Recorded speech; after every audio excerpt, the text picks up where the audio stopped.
When I was around 12 years old, one of my homies put me on to a song called Fucking Problems. The first verse was occupied by an artist I didn't really know at the time, being that he was so new on the scene in A$AP Rocky, and the second being someone who just about everyone in my generation already knew by then, Drake.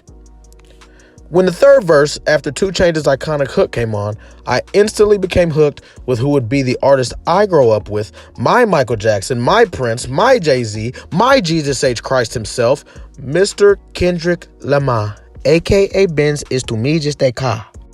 From then on, my younger self became attached with just about every single thing Kendrick did, to a point where I would learn every single verse to every feature, refresh his Wikipedia page to get any info on new music, and literally get my hair cut like his at one point in time, that point in time being 5th grade.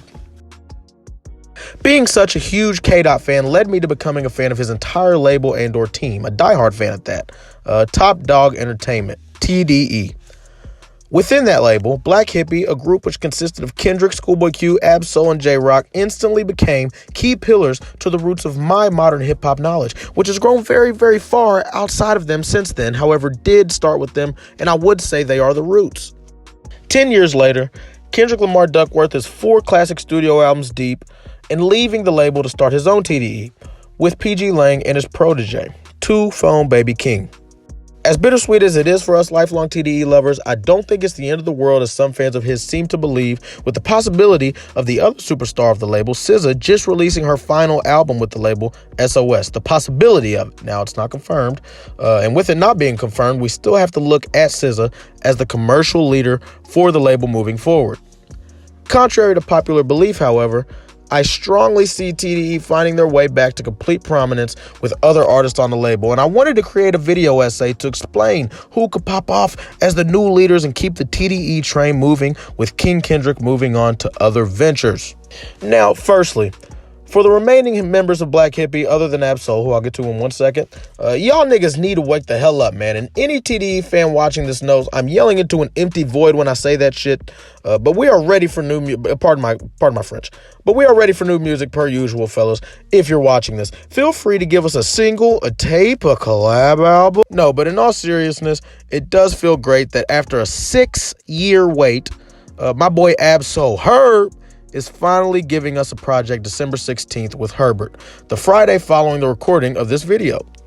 Now, considering it's been a few years since Schoolboy Q's last project, Crash Talk, which was kind of disappointing to me, and J-Rock's Redemption, which exceeded my expectations actually, I think the success of Ab-Soul's Herbert will give us a really good idea of where fans are in terms of still being here for the core members of TDE, even as music has progressed and other acts may have passed them up in notoriety, especially on the West Coast, with their absence from the game. Solo seems to be hitting a more broad audience with this project without sacrificing the lyricism and messages, of course, that made us fall in love with albums like his 2012 outing Control System in the first place. It just seems he's laying off the conspiracy theory side of his artistry and giving more to the Ab-Soul narrative with an autobiographical type of joint. And the singles along with the album title being his first name are pretty telling of that. But I really want this video to focus on the newer acts in TDE and their potential moving forward. Starting with Isaiah Rashad. Now, Isaiah Rashad, to a lot of people watching this, may be a new artist, which is why I didn't bunch him up with the Black Hippy members. Isaiah is one of my top 5 favorite artists ever. Top 5 favorite artists ever. One of the most underrated musicians to ever walk planet Earth, as his raw flow, different Southern style, and authenticity shine on every record he's released, every single one. In 2014, he released his first of multiple 10 out of 10 level projects with Sylvia Demo. He then followed it up with what quickly became one of my favorite albums ever, and my high school soundtrack, if you will, The Sun's Tirade. And then, after making fans die of thirst for new Zay for 5+ years, he released The House is Burning in 2021. The House is Burning was Isaiah's biggest project to date, kind of by far, debuting at 7 on the Billboard Top 200. The album included features from acts like Lil Uzi Vert, Duke Deuce, and my personal favorite on the album, Smino, who appeared on Claymore, amongst others. However, there was a feature that was a very, very, very close second to what Smino did on the record, and that was on track 10, What You Said, wherein lies the first Doechii verse I have ever heard. Now, Doechii is a rapper-singer from Tampa Bay, Florida, and I cannot say that I wasn't immediately impressed with her style and what she brought to the song What You Said. The verse was just something super different, and it gave me something that I haven't felt from any other rapper in a long while, let alone a female rapper. Her style immediately reminded me of Missy Elliott and Rico Nasty, daring to be different in image while also making unbelievably distinct and colorful music. A few months later, I look up and boom, TDE signs Dochi. TDE, you sons of guns, boy, you know what you're doing. Huge W for TDE, as I think just about any open-minded music lover would quickly see her potential star power all over her music.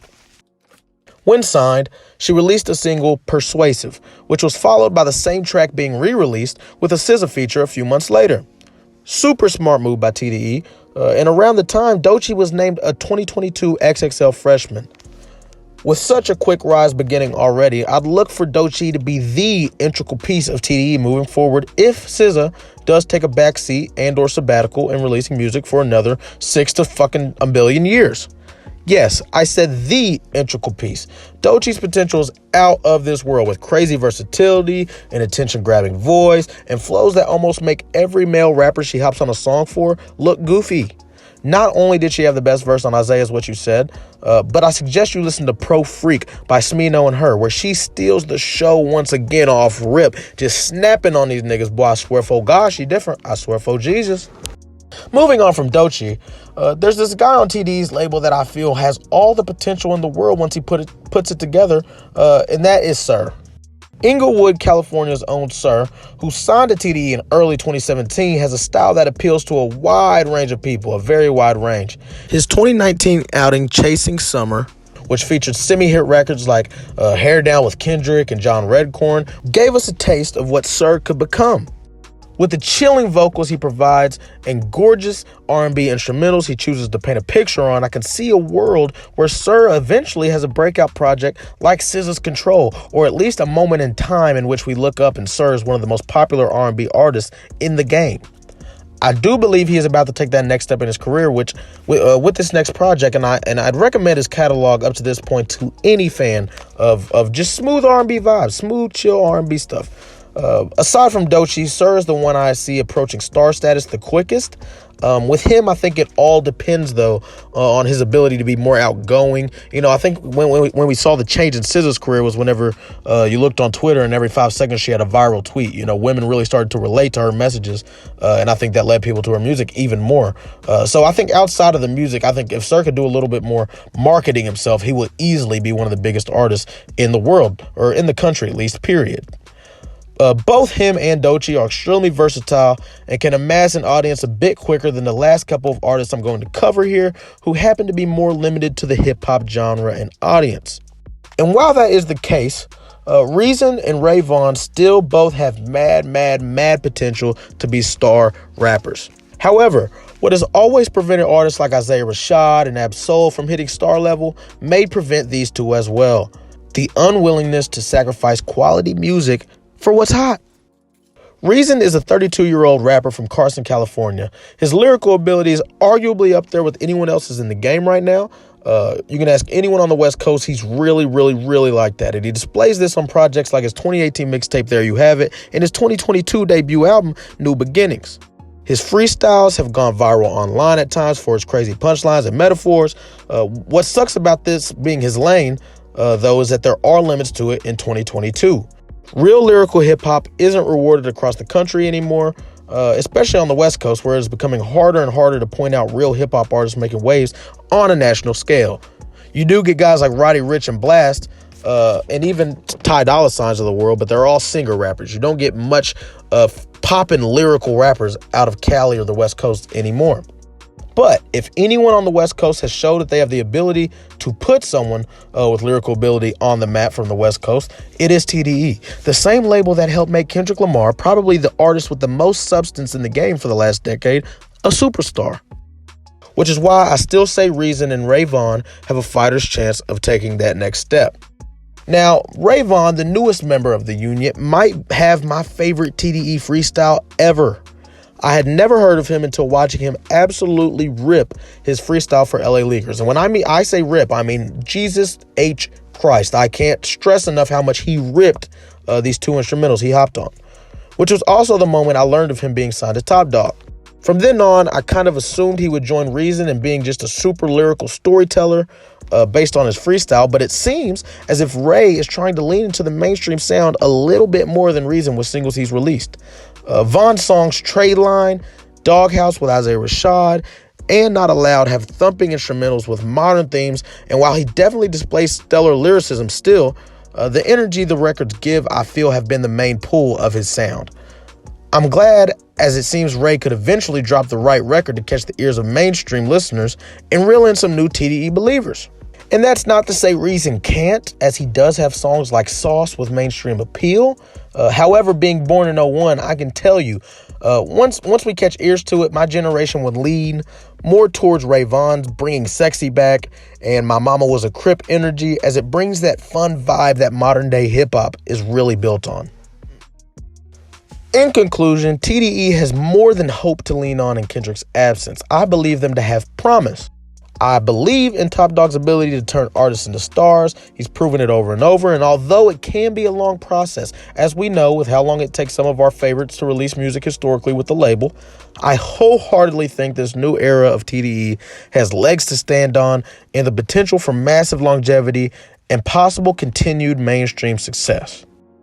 Let me know how you guys feel in the comments about TDE and about them moving forward in general. Who's your favorite artist moving forward? How you feel about Kendrick leaving, etc. Although the news did happen months ago.